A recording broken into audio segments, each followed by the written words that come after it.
Hi, I'm Cody Hill, and this is my persuasive speech on why cell phones should have age limits. Here is my student ID, and here is my note card.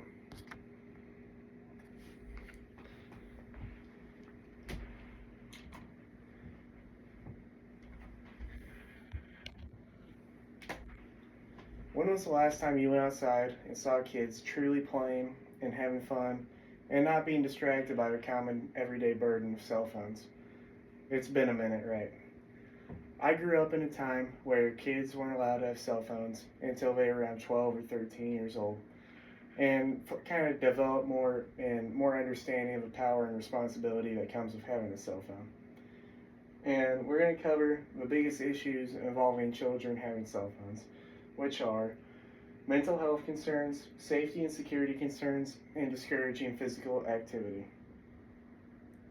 Now we are going to go more in depth on each of these topics and the negative effects they have on our children.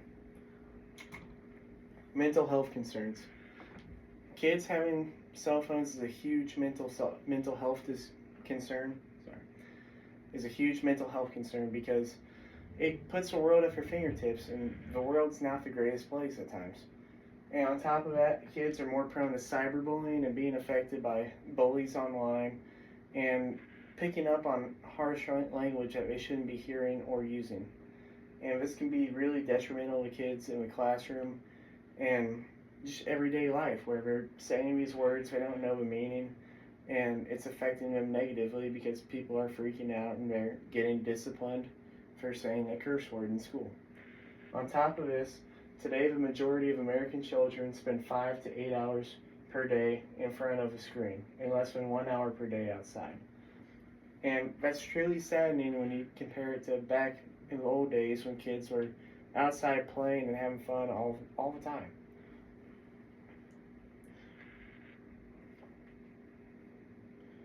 The mental health impacts of screen time are just the beginning as well. There are also many safety and security concerns affiliated with children being on phones and being allowed to have screen time on them. The biggest safety concern for children is sexual predators, unfortunately. Nowadays, there's a slew of sexual predators that target kids in chat rooms and video games and many other places online because they can do so hypothetically without getting caught until unfortunately something bad does happen. And that's not always the case, but it is more commonly than not the case on how they get caught nowadays. And unfortunately, these kids are young and gullible, and they believe if somebody says they have a puppy, they believe there's a puppy in a van waiting for them, unfortunately. And it's easy for guys to do it over screen time where they can pretend to be just a little kid talking to them like, oh, I'm a 13, 12-year-old. And they're trying to become friends and build relationships with them and then take advantage of them, which is truly sick and saddening. On top of that, with how much Apple Pay is used and other saved credit card informations, kids can give your information out to a sketchy website or a place you don't want your card to be affiliated with just at the click of a button. And this is very concerning because kids nowadays, they see an ad, they click it. It could say, oh, I want a free game, but it's actually an identity theft website. And just like that, they have your credit card, your social security, your name, and all that stuff, and that's never a good thing. The National Center for Missing and Exploited Children reported that there were 21.7 million reports of suspected child sexual exploitation made to their cyber tip line, which is truly sickening. I know that I would not want my small child to be on a phone where this stuff could be happening until we could have that talk when they're 12 or 13 about what to do in a situation like that and how to handle it. And kids, those little kids, they can't really defend themselves online. On top of this, it also discourages physical activity. The main way that this discourages physical activity is by kids getting dopamine hits. And the more dopamine hits they get from a game, the quicker they're addicted to it. A great example would be the game Flappy Bird, where kids would tap and get the bird to fly through these pipes, and kids loved it because of the dopamine rush they got each time they made it through a pipe.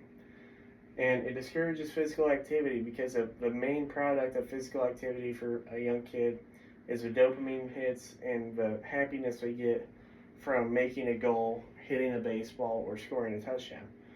And on top of that, it's amazing how when you give kids the alternative of quick dopamine hits, it quickly motivates them to lay down, sit on a couch, and not get outside and be healthy and get physical activity that they need for daily life.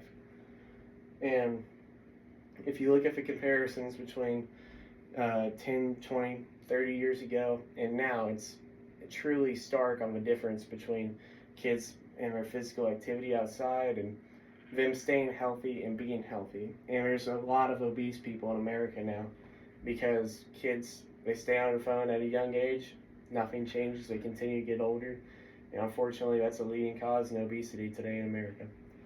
The average child in America between the ages of 6 and 17 spend just 7 minutes a day in unstructured outdoor play. That represents a 50% decline over 20 years. As a society and a world, we need to do a better job of getting our kids outside, allowing them to play and be healthy. I truly believe the world would be a better place with less phones in children's hands. The biggest issues involving these kids using cell phones at young ages are mental health concerns, safety and security concerns, and discouraging physical activity. And as we've gone in depth on each one of those, you can see and understand how there's no positive influence from kids having a cell phone at a young age, because more often than not, there's a lot more harm than good that comes from it. And we as a society, and even maybe the government, need to do a better job of regulating kids at young ages and the access they have to cell phones and how often they can use it.